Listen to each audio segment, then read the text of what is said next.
We'll keep dipping into all these pictures that are coming in live to us from Israel. So Prime Minister just landed. He has gone straight for a tete-a-tete. This is a conversation that's happening between the two prime ministers. And after that photo op is when they proceed further. In the evening, he will be addressing the Israeli parliament as well. That's going to be a significant one, and we'll see what actually is said in parliament over there. But like I said, there's so much at stake. There's a rare global south endorsement that is happening as we speak. We're also looking at Israel's isolation narrative being broken. We're also looking at how the post-Operation Sindoor context actually plays out in middle of all of this. And also India's very, very balancing act. Because remember, just days before this visit, India had joined the 100 nations in condemning Israel's expansion in occupied West Bank. And now this visit comes in and he's been called a friend. So there's a lot to be decoded as we speak. Let me bring on our guests. Like I said, Gaurav Sawant is here with us. Pranay Upadhyay joins us for a global perspective. And joining us from Tel Aviv at the moment is Yonatan Adiri. He is a seasoned political strategist and former chief technology advisor to the president, and with deep ties across Israel political, diplomatic and tech circles as well. Thank you so much for your time. I will, go across to our guests here in India and all our reporters and journalists here as well. But let me give you the first word, Yonatan.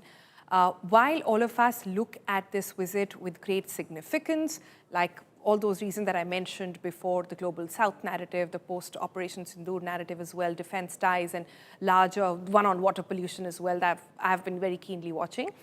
How is Israel looking at this visit beyond just the photo op? What is it that you get out of this relationship and in a moment like this?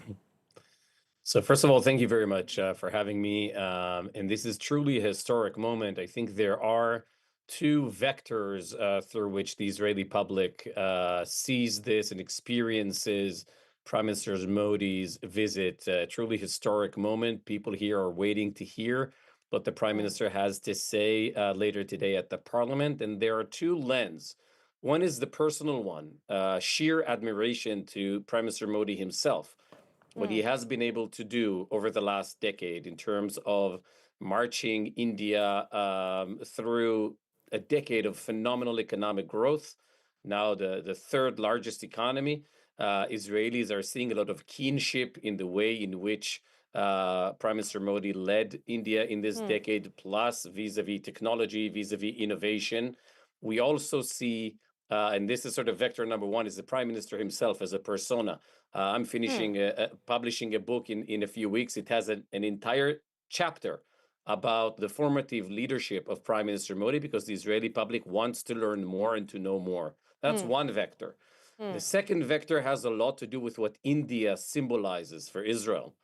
Israelis followed closely the White House national security doctrine published by President Trump a few weeks ago, as well as the Pentagon security policy. In it, India has a unique role of an independent, strong player within the greater Middle East, or what Foreign Minister Jaishankar said a few weeks ago in Munich, the West of Asia, as he looks at Israel and our region. So we look to India as the anchor of Israel's next 20 plus years as it nears its 100 years. You know, you have your 2047, we have our 2048. That has a lot to do with defense, with an era of trust, with academia, with innovation. Israel has its diaspora, Jewish diaspora, leading companies, tech companies in the US and in Europe.